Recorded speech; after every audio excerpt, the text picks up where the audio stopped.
ITI vision में आप सभी का स्वागत है। आज हम लोग डिस्कस करेंगे सीम वेल्डिंग के बारे में। तो सीम वेल्डिंग से पहले हम लोग arc welding, gas welding, plasma welding, explosive welding, तरह तरह के वेल्डिंग के बारे में हम लोग जान चुके हैं। आज हम जानेंगे सीम वेल्डिंग के बारे में। तो क्या है कि सबसे पहले हम जानेंगे कि सीम वेल्डिंग किस प्रकार वर्क करती है। तो सीम वेल्डिंग एक ऐसा तकनीक है जो क्या है, स्पॉट वेल्डिंग का ही विकसित रूप है, जिसमें स्पॉट वेल्डिंग को हल्का सा समझते हैं कि स्पॉट वेल्डिंग में क्या होता है कि दो इलेक्ट्रोड होते हैं। जैसे ही क्या होता है कि फुट स्विच को प्रेस किया जाता है, दबाया जाता है, वैसे ही ऊपर का इलेक्ट्रोड क्या होता है, मूवमेंट में आता है और दोनों शीट मेटल को क्या करता है कि आपस में टच करता है, हल्का सा प्रेस करता है, जिससे क्या होता है यहाँ का भाग क्या होता है, वेल्ड हो जाता है। स्पॉट वेल्ड नाम ही है इसका, और इतने वाले भाग को क्या होता है, आपस में जुड़ जाते हैं। तो सेम इसी का विकसित रूप क्या है, हमारा सीम वेल्डिंग है। तो सबसे पहले इसको कंपोनेंट के बारे में जाने तो हमको क्या चाहिए, पावर सप्लाई चाहिए। तो 3 फेज पावर सप्लाई है यहाँ। उसके बाद हम आते हैं क्या कि ये देख रहे हैं कि मोटर ड्राइवन व्हील इलेक्ट्रोड है, इसे डिस्क इलेक्ट्रोड भी कहेंगे, घूर्णी इलेक्ट्रोड हिंदी हुआ। तो इस प्रकार हम जानेंगे कि ये घूर्णी इलेक्ट्रोड क्या करता है कि वेल्ड करने में अहम भूमिका निभाता है। अब हम यहाँ देखिए, ये हमारा वर्कपीस है। तो दो सीट दिख रहा है कि दो अलग अलग सीट है जो क्या है, जिसका वेल्ड करना है। तो वर्कपीस है, ये जो डॉटेड जो लाइन दिख रहा है, ये यहाँ से शुरू होकर क्या हुआ, इतना दूर तक हमारा क्या हुआ, वेल्ड हो चुका है, इसलिए वेल्ड लिखा गया।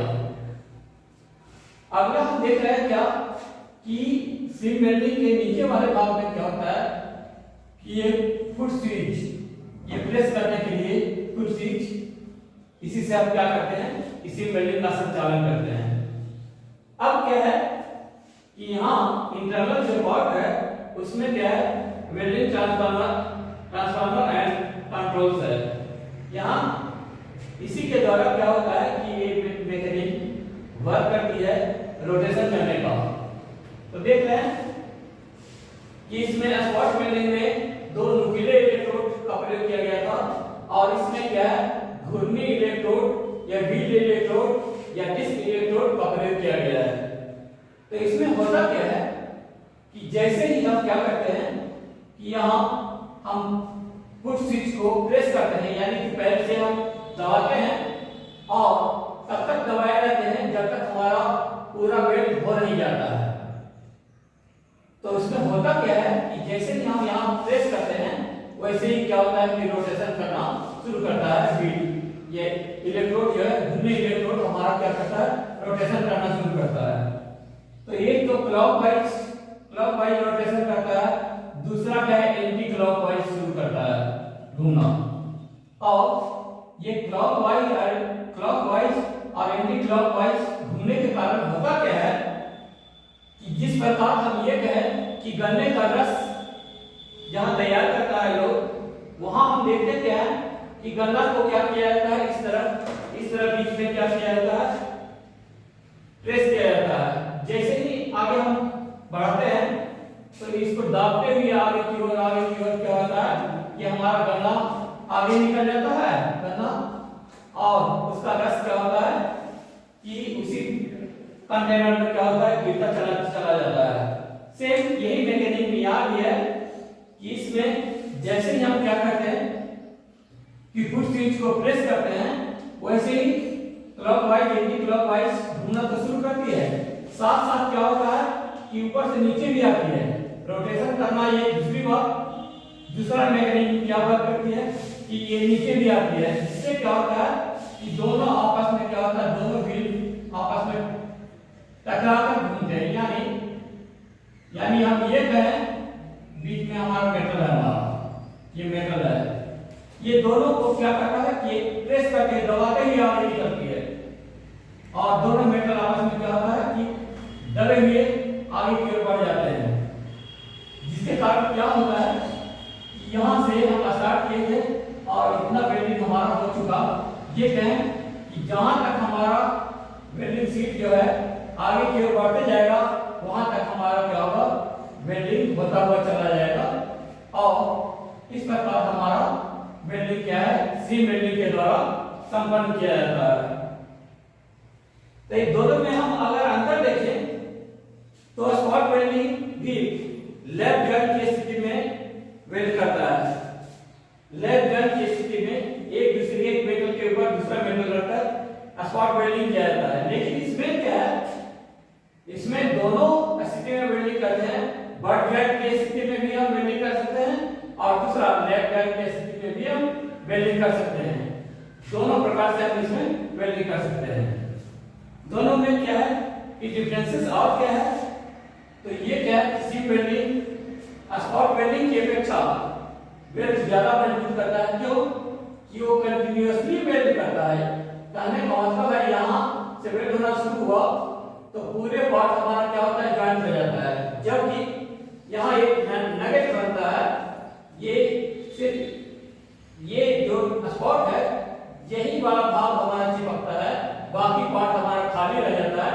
जिस कारण से क्या होता है, ये स्पॉट वेल्डिंग इसकी सीम वेल्डिंग की अपेक्षा कमजोर होगा और ये कहें कि सीम वेल्डिंग स्पॉट वेल्डिंग से ज्यादा मजबूत वेल्डिंग करेगा।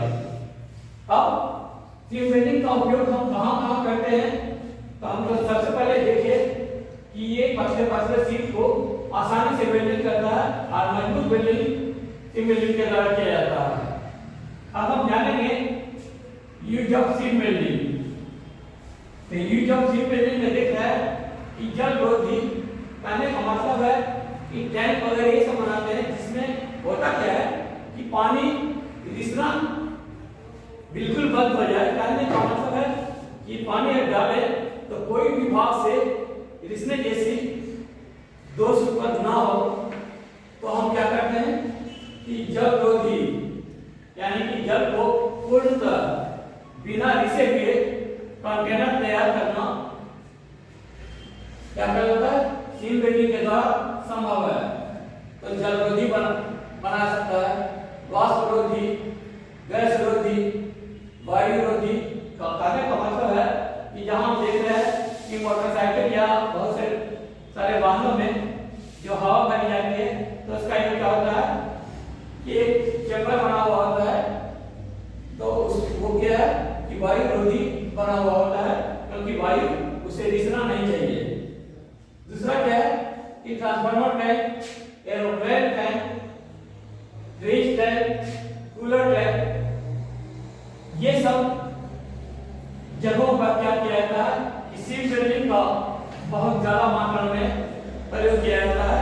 तो इस प्रकार हम जाने सीम वेल्डिंग पतले सीटों पर वेल्ड करता है और इसका उपयोग बहुत अनेक जगहों पर किया जाता है, जो स्पॉट वेल्डिंग से क्या करता है कि ज्यादा मजबूत और जल रोधी, वायु रोधी, वाष्प रोधी, transformer tank, aeroplane tank, fridge tank, cooler tank जैसे